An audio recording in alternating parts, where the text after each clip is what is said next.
Anak-anakku kelas 11 MIPA. Kali ini kita akan bahas tentang gelombang bunyi. Gelombang bunyi merupakan gelombang longitudinal yang mana getaran dan arah lambatnya itu searah. Dan gelombang bunyi dapat dipantulkan. Kemudian dia juga memiliki sifat dapat dibiaskan, dapat dipadukan antara gelombang satu dengan gelombang yang lainnya. Contohnya seperti paduan suara, itu kan gelombang bisa dipadukan sehingga membentuk nada yang luar biasa. Kemudian dapat dilenturkan. Nah, kecepatan gelombang bunyi secara umum V itu sama dengan F kali lambda. Karena F hubungan periode dengan frekuensi itu seperti, maka V sama dengan lambda per T. V merupakan bunyi di udara yang dipengaruhi oleh suhu dan massa jenis. Nah, pada gelombang bunyi nanti akan dibagi berdasarkan getarannya. Ada getaran infrasonik dan getaran ultrasonik. Getaran infrasonik yang memiliki frekuensi di bawah 20 Hz yang mampu mendengarkan getaran infrasonik, yaitu contohnya anjing. Kemudian getaran ultrasonik yang memiliki frekuensi lebih dari 20.000 Hz yang mampu mendengarkan frekuensi lebih dari 20 Hz itu adalah kelelawar. Nah, oke, berikutnya kita bahas kegunaan ultrasonik. Jadi ultrasonik itu gunanya untuk kelelawar. Kelelawar maksudnya dia mampu menghantarkan partikel-partikel bunyi pada kelelawar sehingga kelelawar itu mampu melihat di kegelapan. Jadi kelelawar itu mampu melihat di kegelapan karena partikel-partikel gelombangnya itu mampu terpantulkan kembali. Ya, bermanfaat bagi kelelawar ketika malam hari di kegelapan, dia tidak nubruk sesuatu tapi dia itu mampu menelusuri jalan walaupun gelap. Berikutnya gelombang ultrasonik mampu digunakan untuk mengukur kedalaman laut dan kedalaman gua. Berarti dengan ditembakkan, berarti dengan menggunakan radar ditembakkan, maka akan mampu menempuh S sama dengan V kali T karena merupakan gerak lurus beraturan sehingga persamaan yang digunakan adalah S sama dengan V per T. Nah, contohnya misalkan ini adalah lautan. Kita menentukan dalamnya laut ini berapa, misalkan dari titik sini. Ini ditembakkan sini, mengenai titik ini kemudian kembali. Nah, di sini kan ada T1, ada T2. T1 ketika mengenai sasaran dan T2 ketika kembali. Nah, waktu yang digunakan untuk T1 ini sama dengan T2. Sehingga waktu untuk keseluruhan menembak dan kembali itu ada sebesar T. Berarti kalau untuk mencapai kedalaman dasar laut berarti hanya butuh waktu setengah T, sehingga persamaan GLB S sama dengan V kali T menjadi H sama dengan setengah V kali T. Berikutnya, kegunaan ultrasonik mampu mendeteksi kerusakan logam. Jadi kerusakan logam yang terpendam itu mampu direkam, dicek menggunakan gelombang ultrasonik. Dalam bidang kedokteran, gelombang ultrasonik itu dapat digunakan untuk mengukur kedalaman suatu benda di bawah permukaan kulit. Jadi seperti hanya rongsen. Untuk gelombang ultrasonik ini, kegunaan ultrasonik ini lebih sedikit resikonya dibandingkan pakai sinar X. Jadi kalau pakai ultrasonik itu lebih sedikit resikonya pada kulit kita daripada pakai sinar X. Kemudian ultrasonik dapat mendeteksi perbedaan jaringan dalam tubuh. Jadi ultrasonik dapat digunakan untuk mendeteksi perbedaan jaringan dalam tubuh kita. Ini beberapa kegunaan getaran ultrasonik. Oke, berikutnya pada gelombang bunyi kita akan mengenal yang namanya tinggi nada dan kita akan mengenal yang namanya kuat bunyi. Tinggi nada, tinggi atau rendahnya nada itu ditentukan oleh frekuensi. Jadi kalau senar itu semakin panjang, ya, panjangnya senar itu semakin kecil, maka frekuensinya akan semakin besar. Kalau luasnya senar itu semakin besar, maka frekuensinya akan semakin kecil.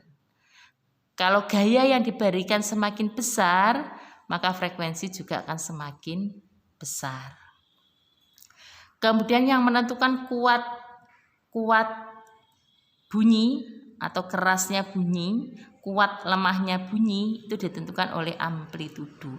Kalau tinggi rendahnya bunyi ditentukan oleh frekuensi, kalau kuat lemahnya bunyi ditentukan oleh amplitudo. Oke, berikutnya kami sajikan tentang senar, pipa organa terbuka dan pipa organa tertutup. Ini ya, kita klasifikasikan seperti ini gambarnya. Nada dasar atau F0 pada senar seperti ini. Jadi ini membentuk setengah lambda. Pada F0 untuk senar itu setengah lambda. Setengah lambda ini sama dengan L. Jadi hubungannya lambda sama dengan 2L. Bagaimana untuk pipa organa terbuka? Untuk pipa organa terbuka kita gambar seperti ini. Terdiri dari satu simpul. Jadi untuk pipa organa terbuka pada F0, pada frekuensi dasar ya, F0, terdiri dari 2 perut dan 1 simpul. Ya, setengah lambda sama dengan L, sehingga lambda itu sama dengan 2L. Untuk pipa organa tertutup, gambarnya seperti ini, hanya terdiri dari 1 perut dan 1 simpul. Ini simpul, tempat bertemunya gelombang. Ini ada 1/4 lambda. 1/4 lambda sama dengan L. Nah, ini adalah nada dasar. Sehingga kalau kita masukkan ke persamaan ya secara umum ini saya gambarkan, V itu sama dengan F kali lambda. Berarti kalau mencari frekuensi itu V per lambda.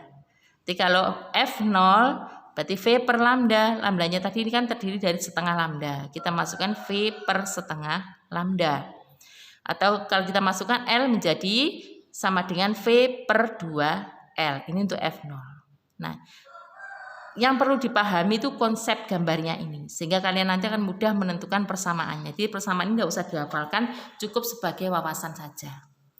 Oke, berikutnya kita akan mengenal F0 pada pipa organa terbuka. Karena nanti setengah lambda sama dengan L, berarti lambda sama dengan 2L.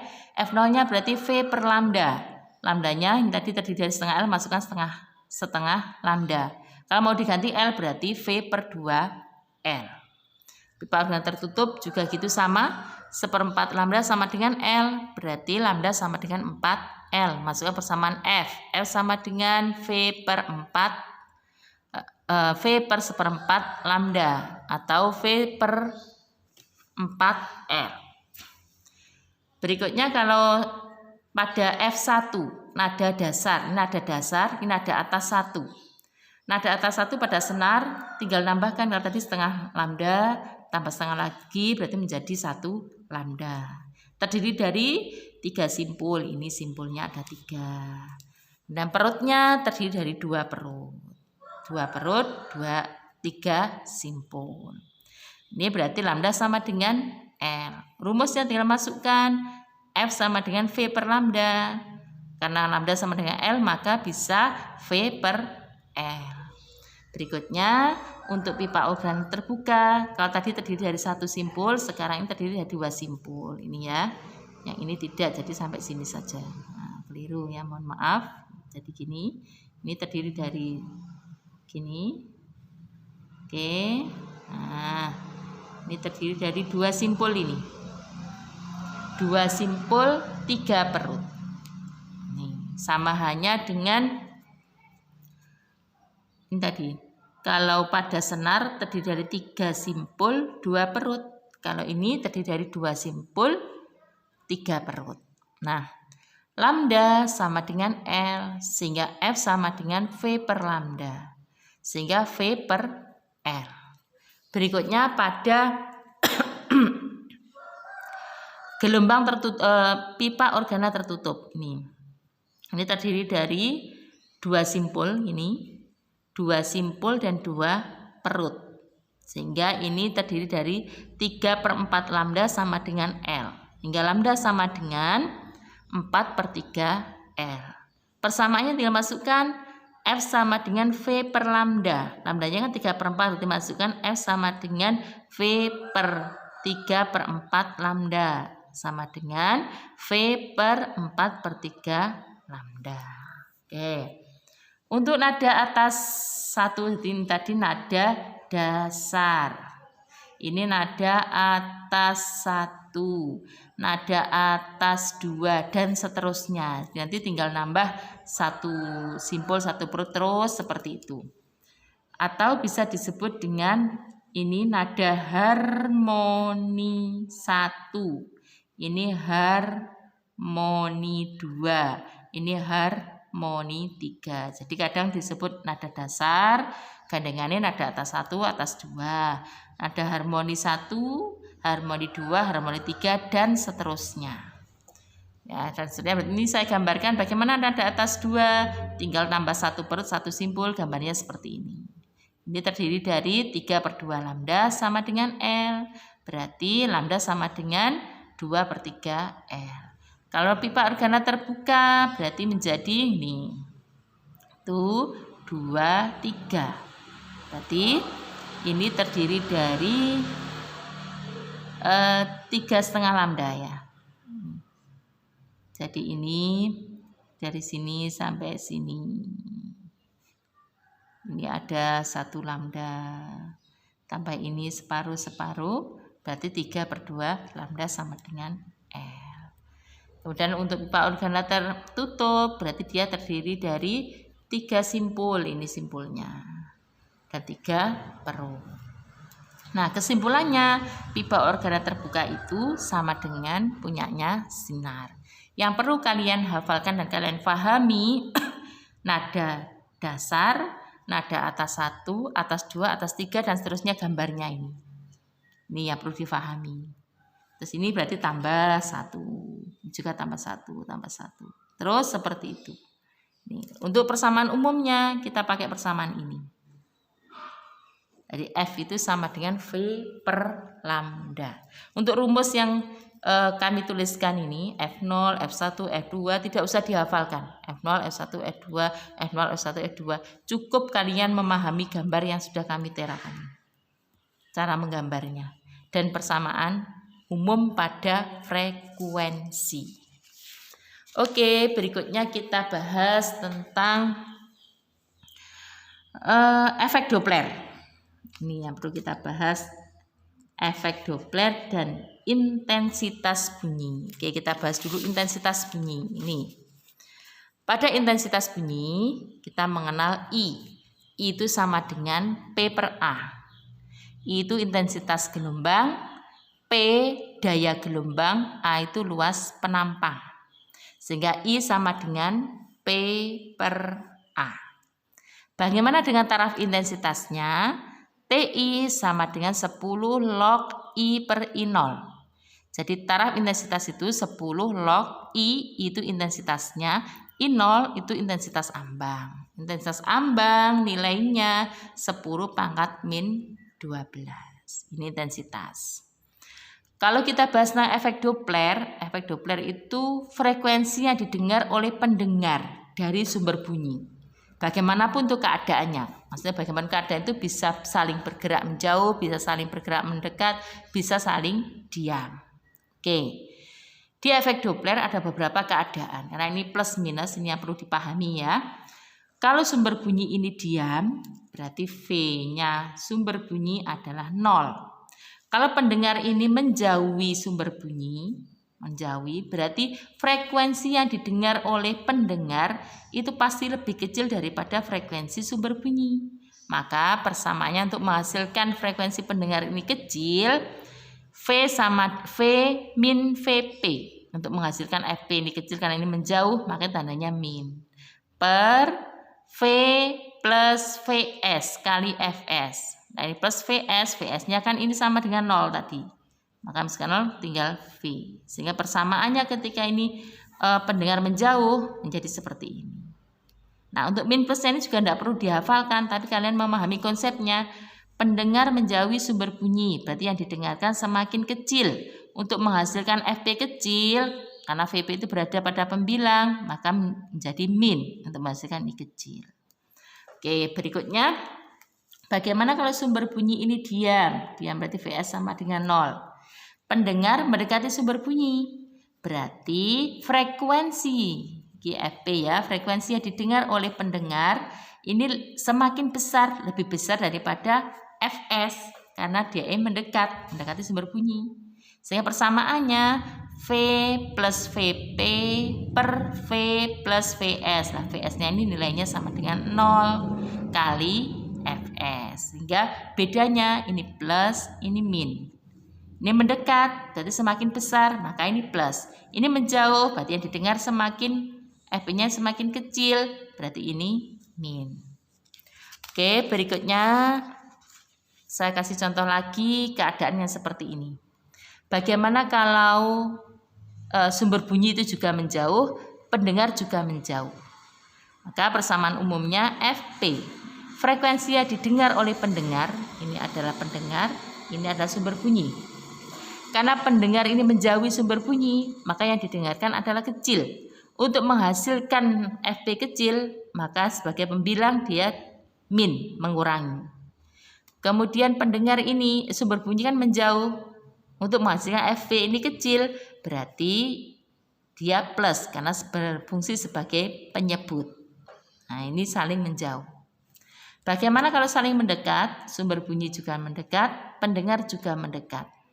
Maka FP sama dengan V plus VP. Pendengar, ini adalah pendengar, mendekati sumber bunyi. Di sini berlaku FP. Sumber bunyi dia punya FS. Karena pendengar itu mendekati sumber bunyi, maka yang didengar semakin tinggi, maka ini plus. Bagaimana untuk sumber bunyi mendekati pendengar, yang didengar pendengar kan semakin besar, untuk menghasilkan FP besar, maka ini dikasih min. Nah, ini beberapa keadaan pada efek Doppler. Nanti untuk lebih jelasnya kita kasih contoh soal. Jika dipengaruhi oleh angin, jadi ada angin yang berhembus itu dari arah sumber bunyi. Maka angin ini kan membantu sumber bunyi sampai ke kita dengan cepat. Berarti kita mendengarnya semakin besar, maka anginnya itu kita kasih tanda plus semuanya. Kalau angin itu dari arah pendengar, berarti kan yang didengar itu semakin kecil karena dipengaruhi oleh angin tadi, maka ini tandanya min. Nah, ini beberapa kejadian yang dipengaruhi oleh angin pada efek Doppler. Nanti kami kasih beberapa contoh tentang efek Doppler, intensitas bunyi, kemudian kita kasih contoh tentang senar dan pipa organa. Nah, semoga dengan keterangan dari Bu Zul kalian mudah memahami. Oke, terima kasih.